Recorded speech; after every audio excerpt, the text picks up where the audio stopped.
Friends, Friday night আজকে আমরা decide করলাম লং ড্রাইভে যাব। তো বেরিয়ে পড়লাম চট করে ডিনার করে। গন্তব্য কোথায় জানি না।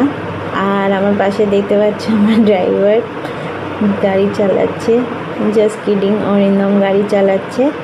আমরা ফ্রাইডে নাইট এনজয় করতে কিন্তু বেরিয়ে পড়েছি আফটার আ স্ট্রেসফুল উইক। তো দেখা যাক আমরা কোথায় যাচ্ছি। আপাতত আমরা বাইপাসে উঠছি, আর তারপর প্ল্যান করছিলাম কোথায় যাওয়া যায়। আজকাল বুঝতে পারি না কলকাতার রাস্তায় এরকম জিগজ্যাগ কেন ব্যারিয়ার দিয়ে রাখে। এইভাবে গাড়ি চালানো খুবই ডিফিকাল্ট হয়। হঠাৎ করে মাঝখানে ব্যারিয়ার চলে আসে, স্পেশালি রাত্রিবেলায় তো আরোই অসুবিধা হয়। যাই হোক, আমরা তাও এনজয় করছিলাম। এটা হলো সবার প্রিয় পাটুলি ক্রস করছিলাম। তো আমরা ডিসাইড করলাম সেক্টর 5-এর দিকে যাব, সল্ট লেকে। তো সেই মতো আমরা এগোচ্ছি। আর ভিউটা দেখতে পাচ্ছ, তখনও রাত্রি, এত রাতেও রাস্তায় কত লোক। পাটুলির স্টলগুলো সব খোলা ছিল, ফুড স্টলগুলো। লোকজন খাওয়ার এনজয় করছে, উইকেন্ড এনজয় করছে। আমরাও গান শুনতে শুনতে বেরিয়ে পড়লাম লং ড্রাইভে।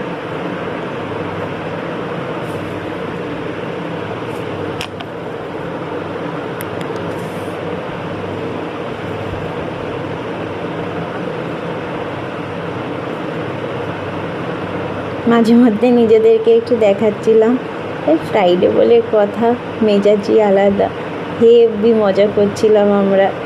কিন্তু গল্প করতে করতে নিজেদের মধ্যে আমরা এগিয়ে যাচ্ছিলাম সল্ট লেকের দিকে। বিশেষ কোনো প্ল্যান ছিল না, এমনি জাস্ট ভাবলাম ঘুরে আসি, তো বেরিয়ে পড়েছি। দেখো, নিজেদের মধ্যে হাসাহাসি করছিলাম। আর এই টাইমে সারপ্রাইজিং আবার সেই জিগজ্যাগ ব্যারিয়ার, এগুলো খুব ডিস্টার্ব করে ড্রাইভিং করার সময়, এই জিগজ্যাগ ব্যারিয়ারগুলো। ফ্রাইডে নাইট হলে কী হবে, রাস্তায় কিন্তু বেশ গাড়ি ঘোড়া ছিল, বেশ লোকজন ছিল। আর আমরা দেখতে দেখতে প্রায় সায়েন্স সিটির কাছে চলে এসেছি। সায়েন্স সিটি ক্রস করবো এবার। তারপর বুঝতে পারছিলাম না সেক্টর 5-এর দিকে যাব নাকি সল্ট লেকের ভেতর দিয়ে যাব। তো দেখা যাক কোন দিকে যাই ফাইনালি। ওটা আমরা ভাবলাম ইমপ্রম্পটু ডিসাইড করব। তো এটা বাইপাস ক্রস করছি। শহরটা কিন্তু সুন্দর লাইট দিয়ে বেশ দারুণ সাজানো, বেশ ভালোই লাগে রাত্রিবেলায়, তাই না? এরকম বেরিয়ে পড়তে হঠাৎ করে কোনো প্ল্যান ছাড়া। আমার তো খুব থ্রিলিং লাগে, খুব মজা লাগছিল। একদম পুরো ক্রিসমাস নিউ ইয়ারের মতো সাজানো থাকে সারা বছর শহরটা। রাত্রিবেলায় লাইটের মধ্যে দিয়ে গাড়ি চালাতে বেশ মজাই লাগে। একদম ফ্রাইডে রিল্যাক্স মোডে আমরা বেরিয়ে পড়েছিলাম। আর এই সায়েন্স সিটির সিগন্যালটা ক্রস করলাম। দেখতে দেখতে আমরা চলে আসলাম। এবার ডিসাইড করার পালা ছিল সেক্টর 5 না সল্ট লেকে যাবো। যাই হোক, ফাইনালি আমরা ডিসাইড করলাম সল্ট লেকের ভেতর দিয়েই গাড়িটা চালাবো। তো আমরা সেই মতো ফ্লাইওভারটা নিলাম না, ফ্লাইওভারের নিচ দিয়ে গেলাম। আমাদের কিন্তু স্পেসিফিক কোনো ডেস্টিনেশন ছিল না, এটা জাস্ট এমনি একটু রিল্যাক্সিং, একটু কাছাকাছি ডিস্টেন্সের মধ্যে ড্রাইভ ছিল। আর সল্ট লেকের ভেতরটায় কিন্তু একবার যখন ঢুকছিলাম বেশ লাইট কম ছিল। বাইপাসে অনেক গাড়ি এখনও পর্যন্ত, কিন্তু সল্ট লেকে লাইট রাস্তায় খুবই কম ছিল। এখানে এটা সেই মেন বেলেঘাটার সিগন্যালটা, এখানে আমরা ঢুকে গেলাম সল্ট লেকের রাস্তায়। এবার যাব টুয়ার্ডস করুণাময়। আমরা একটু ঘুরেই, স্পেসিফিক তো কোনো ডেস্টিনেশন নেই, সেই জন্যে আমরা একটু ঘুরেই যাচ্ছিলাম ইচ্ছে করে। করুণাময় শর্টকাট নিয়ে CC1 হয়ে ঘুরে তারপরে করুণাময় হয়ে ঘুরছিলাম।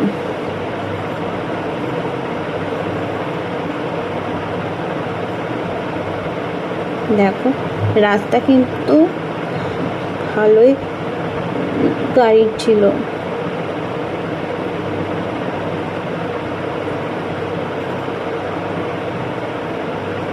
অরিন্দম মাঝে মধ্যে আমাকে ডিরেকশনস জিজ্ঞেস করছিল। এই দিক দিয়ে খুব একটা যাওয়া হয় না, আমাদের অফিস যেতে হলে সেক্টর 5 দিয়ে আমরা সোজা নিকো পার্ক দিয়ে ঢুকিয়ে দিই। তো এই দিক দিয়ে খুব একটা যাওয়া যায় না। এই জায়গায় রাস্তায় আবার ছিল না একদম আলো, বেশ থ্রিলিং একটা ব্যাপার হচ্ছিল, বেশ মজা লাগছিল কিন্তু আমার এখন এই টাইমটায়। আমরা কিন্তু এমনি ক্যাজুয়ালি গান শুনতে শুনতে গাড়ি চালিয়ে যাচ্ছিলাম আর গল্প করছিলাম সারা উইকে কীরকম। আবার সেই ব্যারিয়ারগুলো জিগজ্যাগ করে ভিডিও গেমের মতো লাগে। ক্রস করে ফাইনালি আমরা চলে আসলাম আমাদের গন্তব্যে। আমরা ডিসাইড করলাম রাত হয়ে গেছে তো কী হয়েছে, 1 কাপ করে মালাই টি সবসময় খাওয়া যায়, তো আমরা ডিসাইড করলাম চা খাবো। তো এখন আমরা খুঁজছি একটা ভালো টি স্টল। তো এই দেখতে দেখতে আমরা পৌঁছে গেলাম প্রায় করুণাময়ীর কাছে। চায়ের দোকান কি একটাও দেখতে পাচ্ছি না আনফর্চুনেটলি, তো একটু ঘুরেই যাচ্ছি। ফাইনালি আসলাম আমরা শান্তনুদার টি স্টলে। এখানে এসে 2 কাপ চা নিয়ে নিলাম, আর বাইরে বেশ ভালোই হাওয়া ছিল। তো এই টি স্টলে আমরা এনজয় করছিলাম চাটা। এনজয় করতে করতে গল্প করতে করতে চাটাও খাওয়া হয়ে গেল। এবার ছিল দেখো, আমি মাঝে একবার নিজেকে দেখিয়ে নিলাম, এবার ছিল বাড়ি ফেরার পালা। তো আবার গাড়িতে উঠে পড়লাম। এবার আমরা ঘুরে আসলাম করুণাময়ীর দিকে।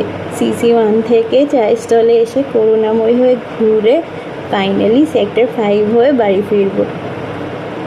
একটা করুণাময়ী সিগন্যালটা বেশ ফাঁকা এই রাত্রিবেলায়, বেশ মজাই লাগছিল, কোনো ট্রাফিক নেই কিছু নেই, বেশ মজায় ঘুরছিলাম। কিন্তু আমরা একদম নিজের মতো কমফোর্টেবল স্পিডে চালানো যাচ্ছিলো।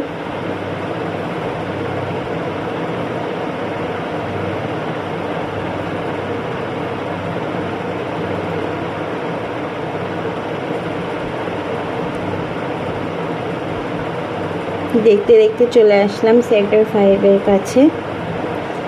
এবার আমরা গাড়িটা ঘুরিয়ে নেব টুয়ার্ডস আওয়ার হোম। এটা আমরা ক্রস করে গেলাম নিকো পার্ক। মাঝে আবার নিজেদের একটা সেলফি টাইপের পোজ দিয়ে নিলাম।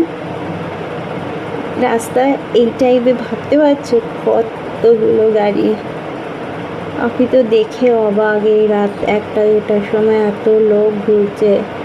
কিন্তু চিংড়িঘাটা ছিল মারাত্মক ফাঁকা, কারণ রোজ দিন অফিস ফিরি এত জ্যাম হয়, খুব বিরক্ত লাগে। আজকে কি আরাম করে ফিরতে পারলাম চিংড়িঘাটা থেকে। দেখো চিংড়িঘাটা একদম নিমেষের মধ্যে ক্রস করে গেলাম। এখন আমাদের মিশন হচ্ছে হোম। বাইপাসটাতেও একটু লাইট কম ছিল, বাট বেশ মজা লাগছিল। Night sky and the beautiful city of Kolkata, the city of joy. আমরা গল্প করতে করতে বাড়ির কাছাকাছি পৌঁছে গেলাম। এখনও বিরিয়ানির দোকান, কিছু ফাস্ট ফুড সেন্টার খোলা ছিল, লোকজন যাতে এনজয় করতে পারে। সিগন্যালগুলো প্রচুর খেয়েছি আজকে আমরা ট্রাভেল করার সময়। কি করা যাবে, এত রাতেও যদি সিগন্যালে দাঁড়াতে হয়, কিছু করার নেই, সে দাঁড়াতে তো হবেই, ট্রাফিক রুলস মানাটা জরুরি।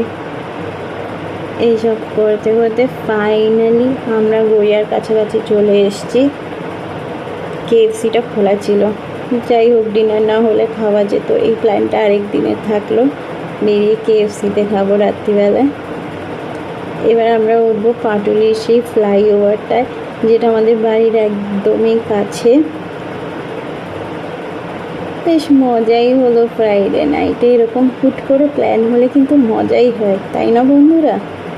এরকম মাঝে মধ্যে তোমরাও কিন্তু বেরিয়ে যেতে পারো, সারা উইকের পর এটা কিন্তু বেশ রিল্যাক্সিং। এবার দেখতে দেখতে আমরা চলে আসলাম আমাদের বাড়ির কাছে, আর একটা সিগন্যাল, বাস বাড়িতে ঢুকে যাবো। ওভারঅল এক্সপিরিয়েন্সটা কিন্তু বেশ থ্রিলিং ছিল, আর সারপ্রাইজও ছিল আমার জন্য, কারণ এটা আগে থেকে আমাদের প্ল্যান্ড ছিল না। ফাইনালি দেখো বাড়ি ঢুকে গেলাম। এবার কি শোয়ার পালা। Good night, sweet dreams, and everybody have a great weekend ahead.